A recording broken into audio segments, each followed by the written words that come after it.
C'est la rencontre entre un professionnel RH, et une personne qui est en recherche d'opportunités. Au Sénégal, on a tendance à dire il n'y a pas d'emploi, il n'y a pas d'emploi. Je vous assure qu'il y en a. Il y en a, hein. Parce qu'il y a toujours des cabinets comme le mien. Je ne me suis même pas présentée, pardon. Je le fais juste après. Il y a des cabinets comme le mien qui continuent à faire des entretiens et qui sont payés pour le faire. Donc il y a de l'emploi. Il y a au moins une centaine de cabinets de recrutement au Sénégal. Donc ça veut dire qu'il y a de l'emploi.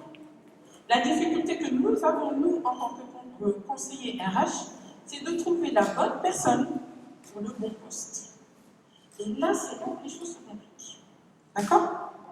Alors, je me présente, je suis Madame Doumbia.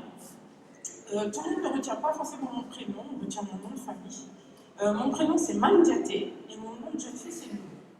Je suis très attachée à mon nom de jeune fille, qui est tout mignon, parce que Doumbia, ça fait Doumbia.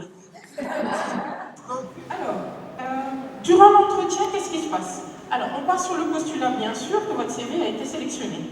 Ça veut dire que vous m'avez fait un CV original, en couleur, claire et concis. Qui a un CV en noir et blanc? Levez la main. Sortez. Ben non, regardez, vous êtes plein de couleurs, vous êtes jeune, vous êtes dynamique. Vous ne pouvez plus avoir des CV en noir et blanc. Qui a écrit curriculum vitae en haut de son CV? Tu payes l'amende et tu sors. C'est des erreurs classiques qu'on voit tous les jours et ce qui peut faire que votre candidature ne soit pas retenue.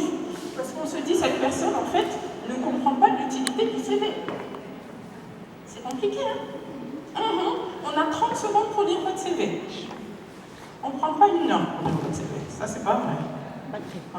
On reçoit des milliers de candidatures pour un seul poste. J'ai reçu 639 CV pour un poste de stagiaire comptable. Et il n'y en avait pas 10 qui étaient bons. Je vais vous expliquer une anecdote, après vous allez comprendre. Le comportement, pourquoi? Parce que vous sortez de la même école. Vous avez fait le même parcours. Vous avez des fois les mêmes CV. Ah oui, je reçois les mêmes CV de toutes les écoles de commerce là. Ils ont eu le même prof qui a donné le même modèle, tout le monde a pris le même modèle. Il y en a, ils ont mis un peu de bleu, l'autre a mis un peu de bleu vert, l'autre a mis sa photo et l'autre n'a pas mis sa photo. Mais c'est exactement le même parcours. Merci. Un premier tri par rapport à ces 10 personnes. Et ensuite, on vous donne des exercices à faire. Si je suis assistante de direction, rédiger une lettre, corriger des fautes, faire un tableau Excel et répondre à un appel. Vous pouvez être mise en situation tout de suite à l'entretien. D'accord? L'entretien individuel, il peut être individuel parce que vous êtes tout seul et vous pouvez avoir 10 personnes en face de vous. Si vous avez un entretien à la Sonatel, sachez qu'ils sont 17 directeurs. Et 17, c'est la première phase. Ensuite, quel que soit le poste, vous avez 17 bonhommes, et il n'y a pas beaucoup de femmes en plus, donc vous rentrez dans une pièce et vous avez le DG qui est juste en face de vous. Et vous devez aller vous asseoir à côté de lui. Et c'est pas une blague, c'est la vérité. D'accord? Donc il faut se préparer à tout ça. Alors, avant l'entretien, je ne me contente pas de dire yes, j'ai un entretien, c'est bon. Comment je vais m'habiller? Les filles, vous vous occupez que de ça. Comment je vais m'habiller? Qu'est-ce que je vais mettre? Quel talon? Si c'est un homme, je vais le charmer. Elles vont changer le tissage, elles vont changer toute leur personnalité et elles arrivent devant toi.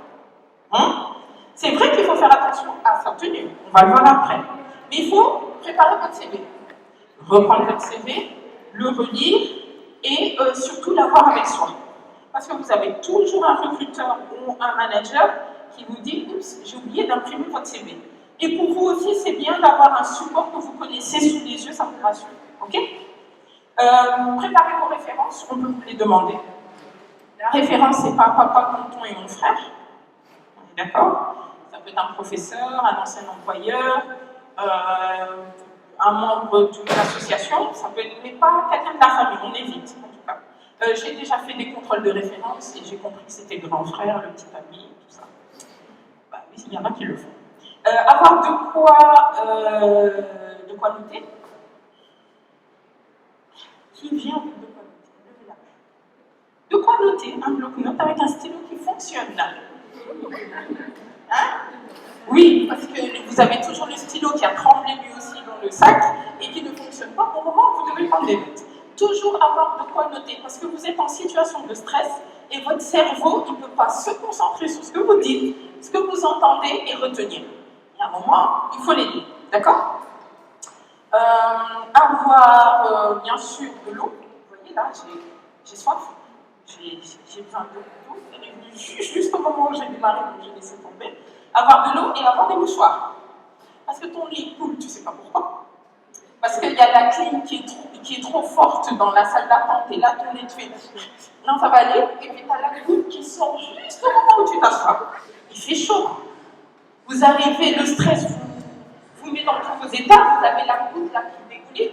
Le recruteur ne vous regarde pas, il regarde la goutte qui descend, il ne va pas tomber sur mon bureau. Il faut faire attention. C'est des petits détails comme ça, hein, mais qui vont soit conforter ou faire peur au recruteur. C'est très important. Et aussi le maquillage qui déborde là. Parce que vous avez mis trop de temps, vous ne vous maquillez jamais comme Madame Doumbia, et le jour-là, vous décidez, vous maquillez. Non, pas se maquiller quand on n'a pas l'habitude de se maquiller. Parce qu'on va faire ça avec le rouge à lèvres et on aura plein de rouge à lèvres sur les dents. Il faut éviter, d'accord? Alors, comment on se prépare à l'entretien? Je ne me dis pas, je vais relire mon CV. Il n'y a aucun intérêt de relire son CV. C'est de représenter son CV autrement et de façon ludique, intéressante et motivante pour la personne qui vous écoute. Et quand on vous demande de vous asseoir, on s'assoit. On ne s'assoit pas avant qu'on vous ait permis de le faire. C'est un test, hein? J'ai décalé les gens à cause de ça. Attention. La maîtrise de votre sujet, c'est au moins connaître vos dates. Il y en a, ils sont là. Bon, je crois que j'ai fait un stage en 2002. Est-ce que c'était pas 2002? Non, je pense que c'est 2003. Non, je ne sais plus. Attends, c'est ton histoire, il faut la connaître.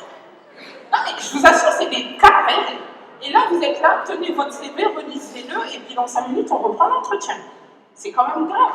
Vous venez, la personne, elle vous consacre son temps, donc prenez le temps de réviser. Ne nous parlez pas de vos formations que vous avez faites. J'ai eu le BFM, après j'ai eu le bac, on commence au bac. Si le bac n'est pas en rapport avec le poste aujourd'hui, on le mentionne rapidement et on passe à autre chose.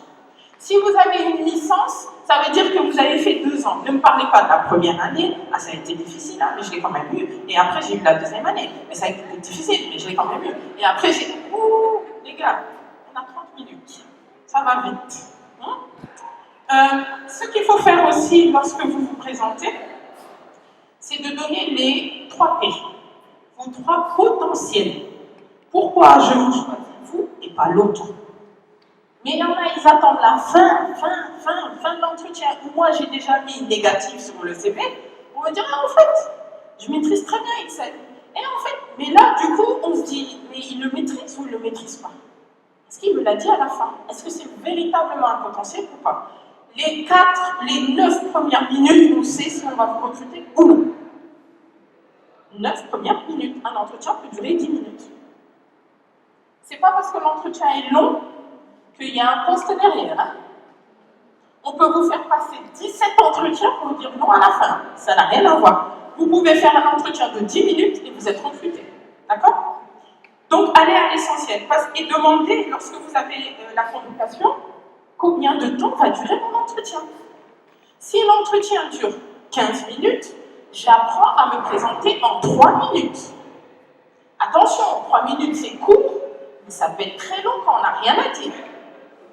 Ne me dites pas, je n'ai pas d'expérience, donc je ne sais pas quoi dire. Si vous avez des expériences, le fait d'avoir gardé vos petits frères là, qui vous ont fait la misère, organiser un anniversaire, organiser un événement, c'est de l'expérience. J'ai coaché une dame qui était femme au foyer, elle a fait des études, elle a eu des enfants, elle me dit, Madame Doumbia, j'ai aucune compétence. Je lui ai dit, mais vous avez 4. J'en ai 2, je pleure chaque jour. 4. Elle me dit, non, en plus de ça, j'ai les enfants de mon mari, etc. Je dis, mais ça, c'est du management. Vous n'êtes pas au courant. Mais c'est vrai. C'est du management. Et en fait, quand elle s'est présentée, elle n'a pas dit, bon, s'il vous plaît, donnez-moi le poste. Ça fait longtemps que je n'ai pas travaillé. ça fait longtemps que je suis sortie des bains, mais vous croyez qu'on va vous prendre si vous faites ça? Vous êtes en train de dire, je suis incapable, mais prends-moi s'il te plaît par pitié. Non, ça ne marche pas comme ça. D'accord? Donc il faut mettre en valeur tout son potentiel. Le potentiel, ça peut être juste, je suis quelqu'un qui met à l'aise tout le monde, c'est un potentiel. J'ai cette capacité à faire fédérer les autres autour de moi, c'est un potentiel. Je maîtrise plus PowerPoint que mes collègues de fac, je le dis, c'est une compétence. D'accord? Donc ça veut dire que quand vous préparez en amont votre entretien, vous devez faire un mini bilan de compétences. Qu'est-ce que je suis capable de faire? Qu'est-ce que je fais le mieux? Et qu'est-ce qui a été valorisé chez moi? Alors, une fois que c'est fait, je m'entraîne devant un miroir. Oui, je m'entraîne. Déjà, je me mets dans les vêtements que j'ai prévu de mettre le jour de l'entretien. Pourquoi? Pour valider que je n'ai pas le soutien-gorge qui laisse un sein partir comme ça. Non, ça arrive. Que je ne me sens pas trop serrée dans mes vêtements jusqu'au point où j'arrive pas à parler. Je vais vous raconter l'histoire de ma jeune fille. Elle arrive au poste de commercial. Au Sénégal, on pense que être commercial, être une femme commerciale, c'est vendre son corps. C'est pas ça. Elle est arrivée en entretien pensant qu'elle allait passer avec mon collègue, M. So. Sauf que M. So était occupé, elle l'a passé avec moi. Elle est arrivée, je vous jure, les filles, sapée comme jamais. Sa robe, elle était serrée. Elle porte du 44, elle a dit non, je vais rentrer dans le 40. Ça, non, il faisait chaud comme aujourd'hui. Elle est arrivée en sueur. Déjà, j'ai eu pitié d'elle. Mais je suis moqueuse. Et il y avait un fauteuil au niveau de l'accueil. J'étais prête à la prendre. Mais juste pour lui faire une petite leçon. Je lui ai dit, non, je vous en prie, asseyez-vous, je vais vous ramener un verre d'eau. Elle n'arrivait pas à s'asseoir. J'ai attendu jusqu'à qu'elle s'assoie. J'ai dit, on y va.